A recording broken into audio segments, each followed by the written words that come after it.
এদিকে রাজ্য সিপিএম ও কংগ্রেসকে ফের নিশানা মমতার। ভোট নিয়ে কাটাকুটি করবেন না, অনেকে আমায় ভুল বুঝেছে, বাংলায় কোনো জোট নেই বলেছি, এমনটাই বললেন মমতা বন্দ্যোপাধ্যায়।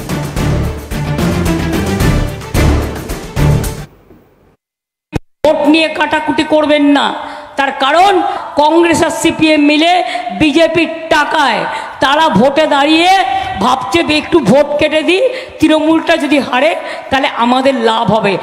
একদম একটা ভোটও সিপিএমকে দেবেন না, একটা ভোটও কংগ্রেসকে দেবেন না।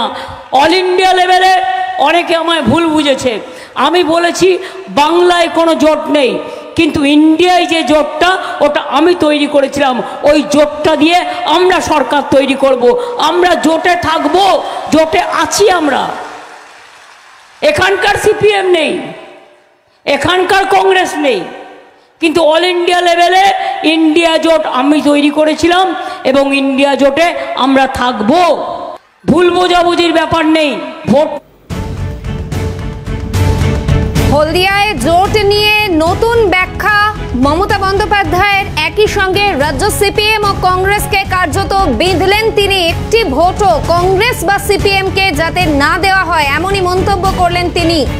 পাশাপাশি সিপিএম এবং কংগ্রেসের বিরুদ্ধে একাধিক অভিযোগ যেমন করলেন, এর পাশাপাশি জোট নিয়ে নতুন ব্যাখ্যা, নতুন সমীকরণ বোঝালেন মমতা বন্দ্যোপাধ্যায়। হলদিয়ায় প্রচার সভায় গিয়ে তিনি জানালেন, সর্বভারতীয় স্তরে ইন্ডি জোটে আছি, তবে রাজ্য সিপিএম এবং কংগ্রেসকে নিশানা করতে দেখা গেল মমতা বন্দ্যোপাধ্যায়কে।